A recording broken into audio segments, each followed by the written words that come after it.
Hey guys, welcome back to my channel and welcome back to Do It For Yourself. So today what I would like to do is take this air hose, this half-inch air hose, and recreate it using a crimper that I recently also purchased. Now over time what ends up happening to these air hoses, as some of you may already know, is they end up just cracking right here, especially if you live in a hot climate. I don't know if you can see that. I can't quite get a good picture on it. There you go. And so this is why I need to recreate it. So what we're going to do is we're going to take this camera over to the bench. I'm going to show you my new crimper system and we're going to put it to the test. We'll be right back. Okay guys, well here it is. This is my new crimper system that I purchased off of Amazon to be able to crimp 1/4 inch all the way to 1 inch hoses. Now, that being said, there was a time I was taking all of my hoses down to the nearest shop or a shop of some kind somewhere to be able to do that for me. But it got so expensive now to the point where I just didn't see it feasible to do it any longer. Now, if you're a DIYer like myself and you deal with a lot of hoses, high pressure washing hoses or air hoses or even garden hoses with the right fitting, one of these could maybe serve you really well. Now this is a Chinese brand. It is not, you know, USA made, and it's not one of those crimpers that cost zillions of dollars. But the bottom line is, if it does the job, that's all that matters for me personally, okay? So here is the first hose that I ended up crimping. And so when I cut it down with one of those little PVC cutters, this is the crimp that I got with the fitting that I purchased off Amazon. I don't know if you can see that well enough. That's too close. I'm trying to get it to, there it is. Now, it took a couple of tries to figure out exactly what the setting could be for this air hose, because you don't need it that tight or crimped that much. And I ended up ruining one fitting because of it, which isn't bad, really. I think that's not a bad. Let me show you what it looks like. Keep in mind, guys, this video could be quite long, so it is what it is. This is my first try at using this crimper. Now, when I first used it, I ended up crimping the whole ferrule, all the way from here all the way down to the end. But the one thing that it ended up doing was causing this little indent in here. Now, it is a good crimp, a very good crimp, but it's just too much of a crimp. And so my understanding is you measure the hose with one of these gauges here, and then after you crimp it, you should have a close to the same reading that you got with this. So like for instance, if this is, let me just turn this on and give you an example here. So we measure this half-inch hose, we got 0.639 inches. If we measure this, we got 0.775. Now, it's not exact, it's close. So, you know, supposedly that's how you're supposed to figure out how more or less it is at the right size or crimp. That being said, I have tried to use this micrometer on here. I have tried to use the chart that's on here. But honestly, guys, between the chart and the micrometer, I just think it causes a bit too much confusion. And this is more for like hydraulic hoses and air pressure washing hoses. I don't know. You could use a similar setting for an air hose. You just have to kind of figure out what that setting might be. So I went on to Discount Hydraulic Hoses website and I started looking at all their hoses to see what their settings were set at for their micrometer. And for this hose, I came across something called the thermoplastic hose fitting, which is basically, I think, what this is made out of, more or less, okay?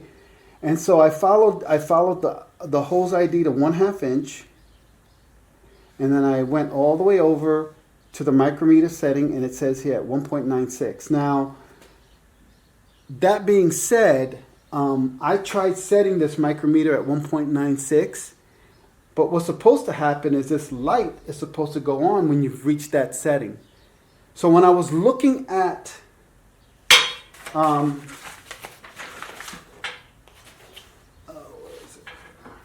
when I did my first hose, and I tried, and I started to crimp it down, I was waiting for the light to go off, and it wouldn't go off, and I did not want it to squeeze the hose too much. So then I started looking at the PSI gauge over here that's on this side. Maybe you can see it, maybe not. I just crimped it to the point where I thought it was sealed enough. It could probably use a little more crimping, but at 1,000 PS, just above, about 1,100 PSI, I think I got the crimp that I wanted on this 1/2 inch air hose. Now, I think you could go to 1,500 PSI, but when I look at the crimp on this side, I started to look at the crimp on this side, and it didn't look like it was digging into the hose too much. And that was the only thing I could really go by, because the micrometer and the chart, I don't know, maybe you guys know how to read this stuff, but I tried my hardest, and it's just confusing. So this is why I went to Discount Hydraulics website, because they actually have settings for every hose that you could possibly use in these scenarios. Okay, so let's go ahead and take this next hose that I'm going to crimp. That will be going onto my reel, okay? I've already cut it back using a PVC cutter. Let me show you what that looks like.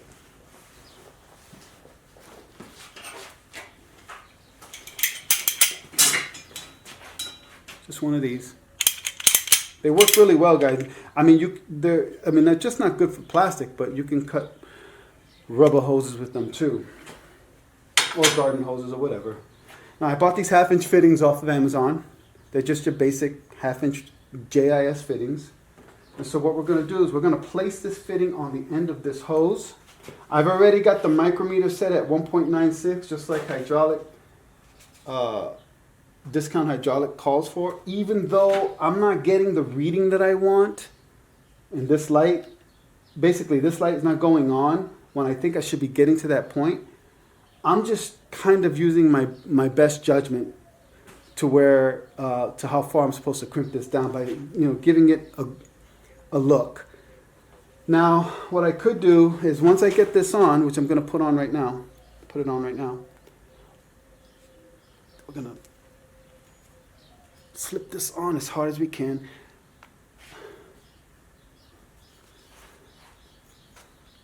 Once you push this on, forget about getting it out. So make sure you know that's what you want to do, okay? And I've learned that slipping it from the back is much better. There's also these little perforated lines on the fittings, and it's my understanding that you should only crimp up to that point. Although I really feel it's okay if you go from the very beginning all the way to the end. But the rule of thumb is if you have that fitting there, then you should only do it up to that point. Crimp it from there on down. So anyway, I think I will just follow that rule for now. Now, maybe I'm wrong on that, guys. Maybe you can correct me, but basically, that's what I've seen, that's what I've read, and blah, blah, blah. All right. So this crimper comes with these little dies, and I found that using a die number, I think it's a 14, they have different die settings. So basically, you get a whole drawer full of dies in here. You get dies for 3/8 inch. The 12 is supposed to be for a 1/2 inch, but it turned out that I'm using a 14, which goes up to, I think, I can't remember what it goes up to, but I know that I couldn't get this fitting in just using the number 12 die. So I had to go down or up one die to make it fit. And you'll figure all that out if you get one of these machines. Okay, so basically I put all the dies in. They just go in like this. I have these little slots in there. And just put it inside the machine. All right. Now we're going to see if we can. It may take some doing to get it through. There we go. Okay, and I'm going to make sure it's, now these dies will sometimes pop out, so make sure they're pushed in all the way. And then we're going to line it up to the perforated line that we were talking about earlier.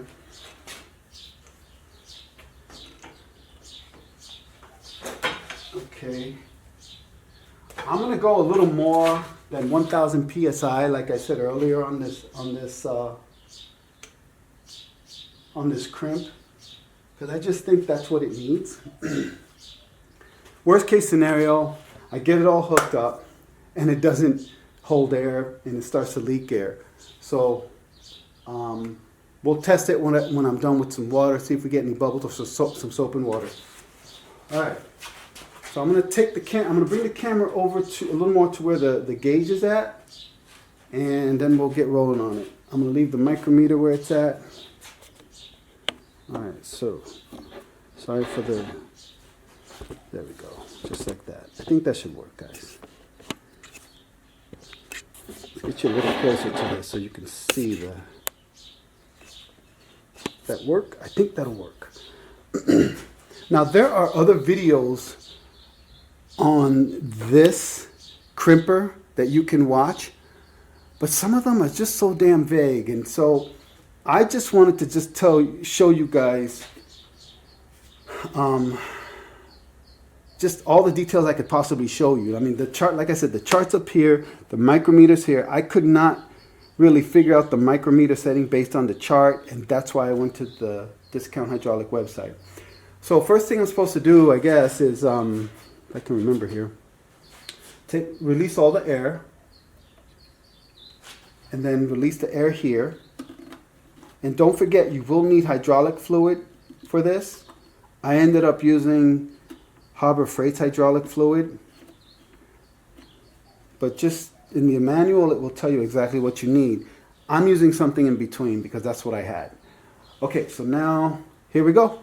Keep an eye on that high pressure gauge. After about 1000 psi, this thing should be doing its job pretty good, I think. All right. Oh, we got to close this up. Got to close the knob. Make sure this is in the closed position. Okay, here we go.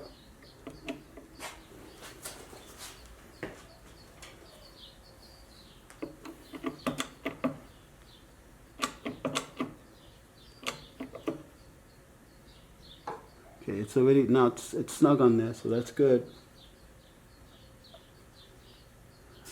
I do notice though, well, it's as flush as it's going to be.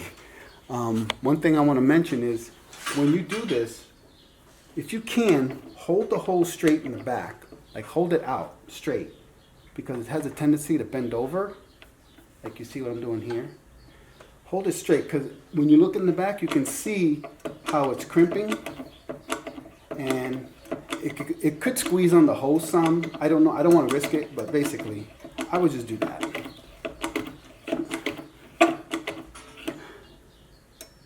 We're almost at 1000 already.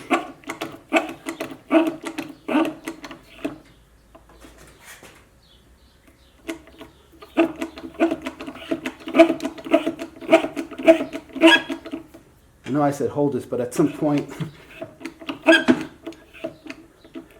very portable system too, guys. So if you have to take it out somewhere and get a hose fixed, you're good. Okay, so we're at 1000 psi, guys.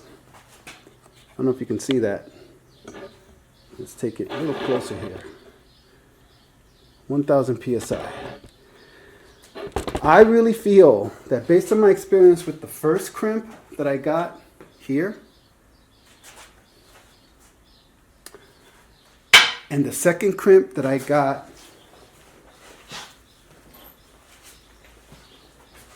with this one at 1000 psi, maybe a little bit above, I would feel better going around 1500 psi, maybe between 13 and 1500 psi for a crimp on this air hose. But I'm going to keep my eye on it, okay?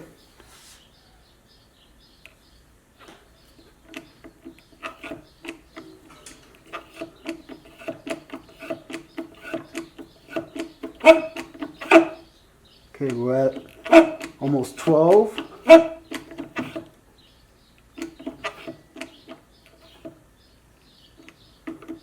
All right, I'm gonna stop it at 1200 psi.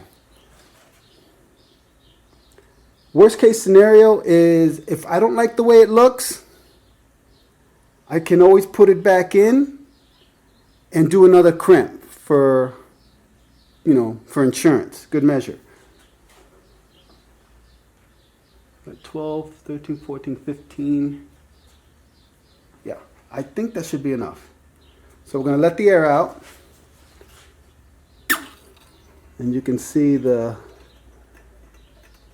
dye is letting loose here. I don't know if you can see it. Then I'm going to let the air out of this. Okay. So let's look at our crimp.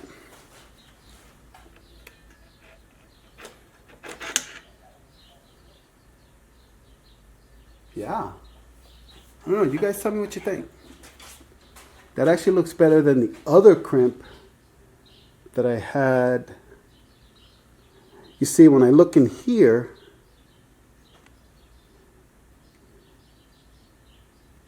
the crimp around the holes looks a lot better. If you look at this one, I don't know if you can see that. There's a little bit of a gap between the crimp and the hose. A little bit of a gap. I think it'll still hold. See that? And this was at 1000 psi. This was at 1200 psi. And you can see why I said you should hold it straight. See how it made these marks? That's from the dye, and so I was a little concerned about digging into the hose too much, which is another reason why you want to experiment with this, because when you do go out and you buy a few of these fittings, just be prepared to waste a couple before you get an idea on how this works. As I was doing it, obviously the light didn't go off. I would love to waste another fitting and leave it at the micrometer setting at 1.96 and just crimp the hell out of what it is I'm trying to crimp until that light does maybe go off, but I don't want to waste a fitting, so you kind of see where I'm at on that. I might do it on my high pressure hose, but that's it. Okay, I think this is a good, I think it's a good crimp. Let's go ahead and measure this and see where we're at.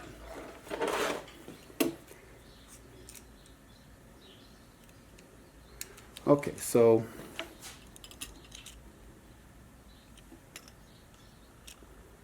we're at 6 point, let's see here. No, we can't do it there. We got to do it right here.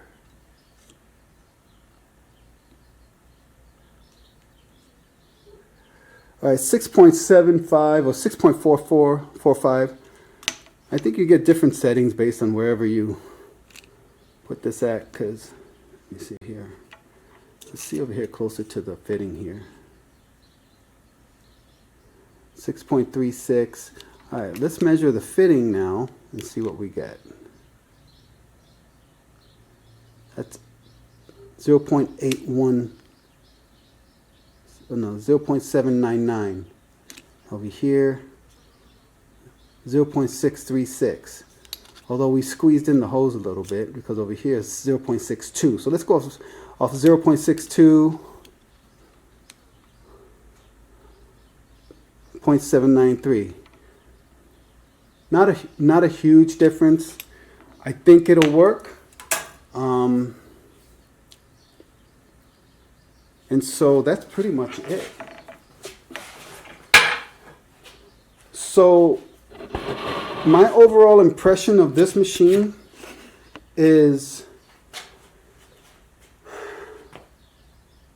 with the cost of crimpers today and what you get with this, I think is an excellent value. Now, is it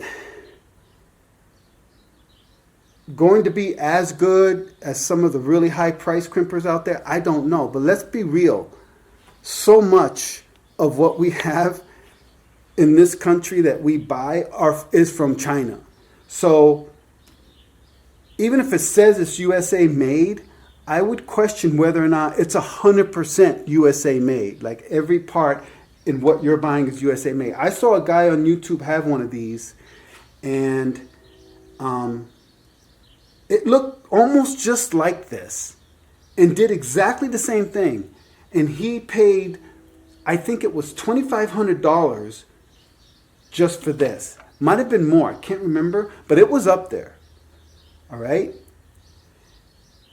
On Amazon, this will go for anywhere between $500 and $700. If you wait till Black Friday, I'm sure you can get it at a discount, even more. Anyway, guys, that's pretty much it for this episode. I want to thank you for watching. If you like what you see, please give it a like. Feel free to comment. Give me your thoughts if you have one of these and you've been using it, if you're happy or not happy. A lot of the reviews that I've been reading on those who have purchased this, including off of Temu, guys, T-E-M-U. Temu is a Chinese company that also sells this product. I think they even sell it for less, but by the time you pay the tax and the shipping on it and everything, you're getting it for more or less the same price you'd get it off of Amazon for.